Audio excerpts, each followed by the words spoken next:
En este pack de noticias el tema central es claramente lo ocurrido este fin de semana y lo que va a seguir ocurriendo luego de la decisión de Donald Trump de atacar Venezuela y tomar bajo su custodia, bajo la custodia del gobierno norteamericano y de la justicia norteamericana, a Nicolás Maduro, el narcodictador jefe del cártel Los Soles. La operación comenzó a las 22:40 del día viernes, desde la sala de situación donde estaba el presidente de los Estados Unidos, una vez informado que el clima era el apto, es decir, que no había nubosidad y había muy poco viento, se tomó la decisión del ataque y la extracción. El ataque fue hecho por 150 objetos volantes. Yo llamo objetos volantes porque hubo aviones y drones que atacaron 7 puntos en el territorio de Venezuela, 4 de ellos claves en la ciudad de Caracas. A las 2:01 de esa madrugada, el grupo Delta, en los helicópteros que los transportaban, aterrizó sobre la zona de la residencia refugio del presidente usurpador venezolano.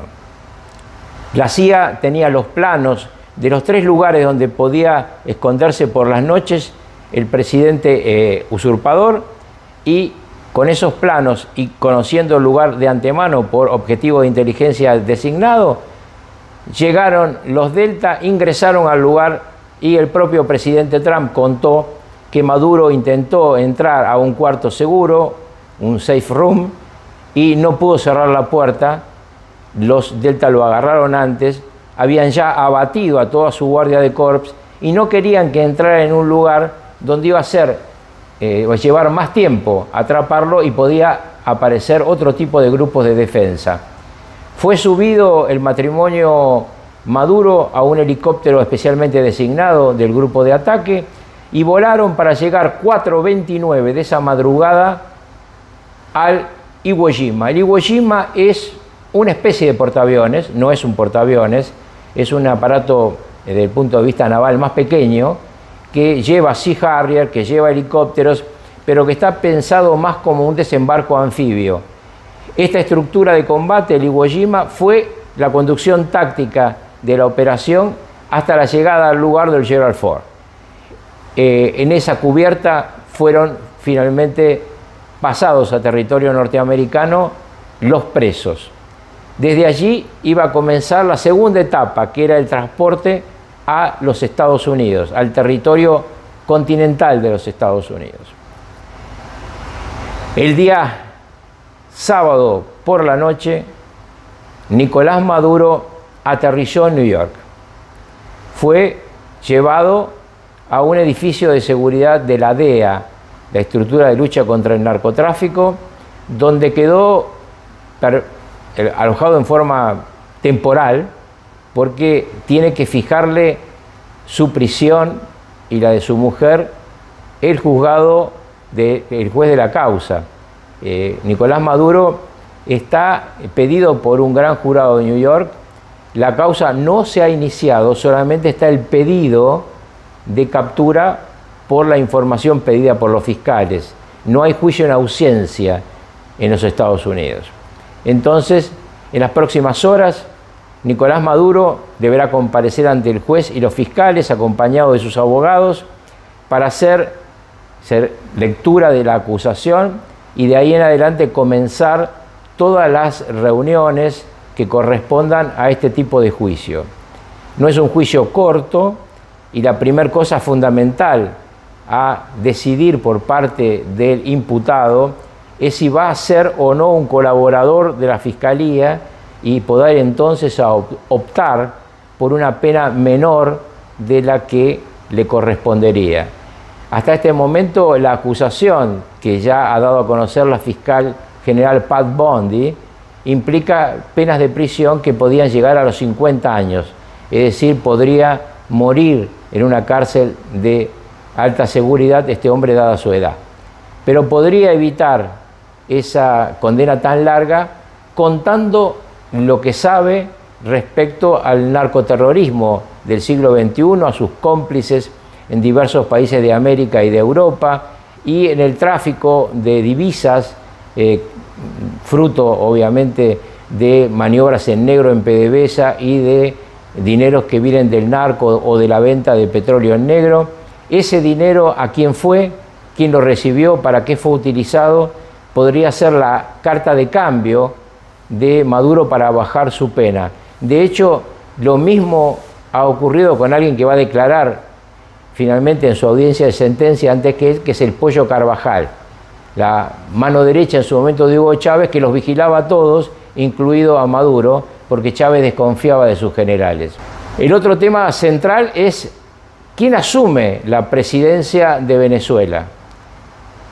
Delcy Rodríguez, la vicepresidenta designada por Maduro, es decir, una mujer de la confianza de Maduro, una narcotraficante como él, envuelta en negocios muy oscuros en diversos países del mundo. Todavía se recuerda su incursión en el aeropuerto de Barajas bajo la protección del gobierno de Pedro Sánchez, donde, estando prohibido el ingreso de Delcy Rodríguez al territorio de la Unión Europea, porque ya era considerada una delincuente peligrosa vinculada al narcoterrorismo, se le permitió el ingreso igual a la zona de, digamos, tránsito del aeropuerto de Barajas, y algunas valijas que ella llevaba pasaron al territorio español sin ser controladas por la aduana.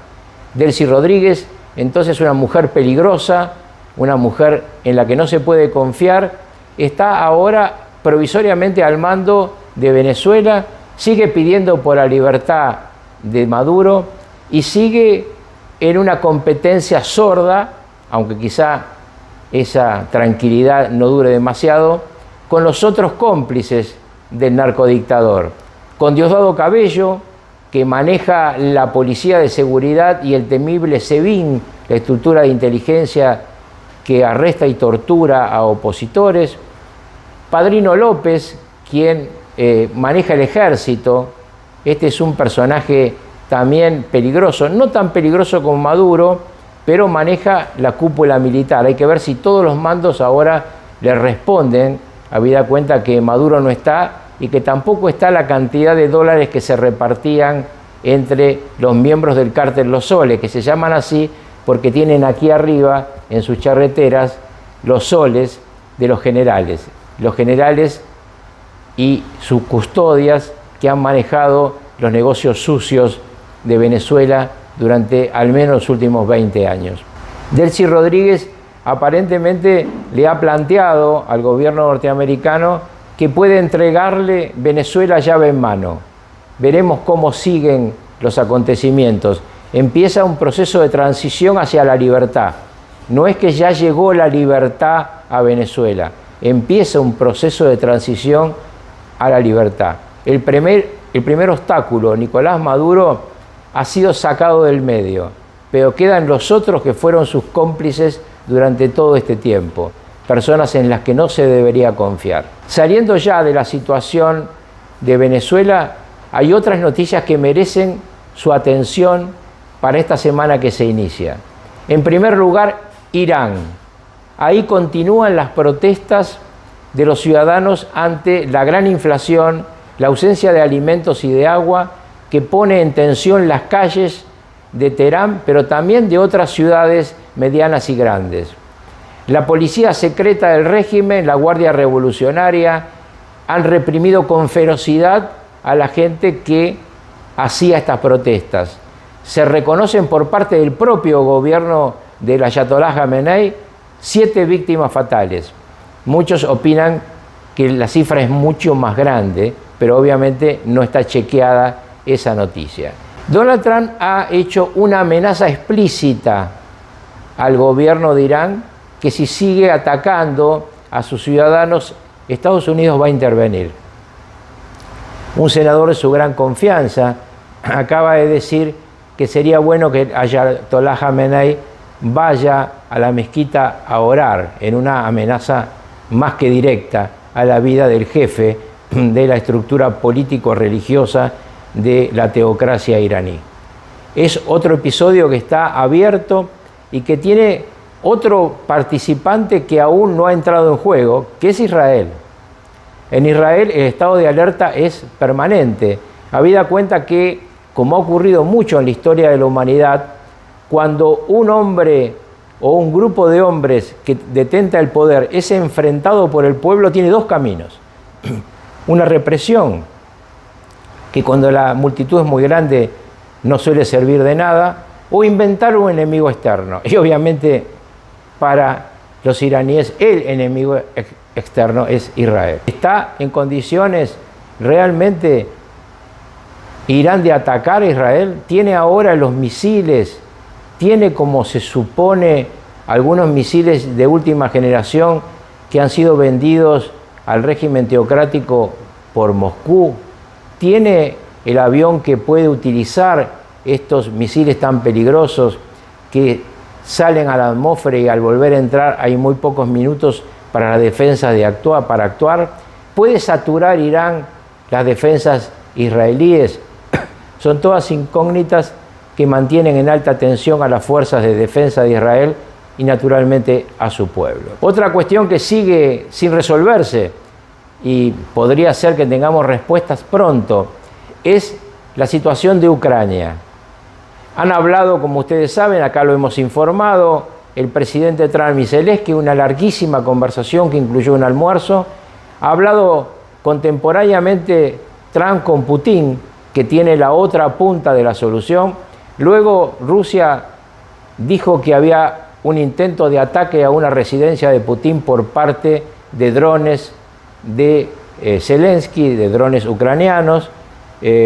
Lo ha negado el presidente de Ucrania.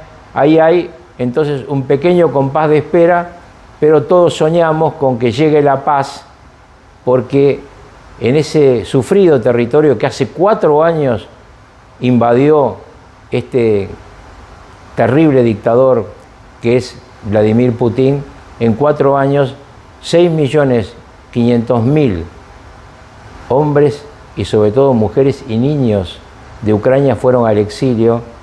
El país está destruido y 1 millón, al menos 1 millón de ucranianos y 1 millón de rusos, es decir, 2 millones en total, han perdido la vida en este enfrentamiento absurdo causado por la idea expansionista de Moscú. El otro tema sobre que no hay que dejar de estar atentos es sobre la situación de Asia. En Asia, China continúa sus maniobras militares alrededor de Taiwán. Taiwán, como ustedes saben, es parte de una disputa muy antigua. Cuando en su momento llegó a un acuerdo Mao Zedong con Richard Nixon, se pasó el lugar de las Naciones Unidas que tenía la China nacionalista, es decir, Taiwán, a la China continental, es decir, a la China comunista, y se resolvió que podía existir una sola China con 2 gobiernos, el gobierno de Beijing y el gobierno de Taiwán. Vamos a ver cómo evoluciona este tema, sobre el que ha puesto la mirada y el grito de alerta nada menos que la primer ministra de Japón. Japón y Corea del Sur siempre están sospechando de las acciones de China, que ha ido construyendo una gran cantidad de islas artificiales y ha sobre las mismas armado estructuras de combate que le han acercado a Japón, lo que obviamente produce la alarma de ese país y el armamentismo también del nuevo ejército japonés. Inclusive algunos asesores de la primer ministra han dicho en Tokio que era hora de tener un arma nuclear también ese país. Así que el mundo sigue complicado y acá les seguiremos dando permanentemente este pack de noticias que ustedes pueden ampliar en otros medios de comunicación.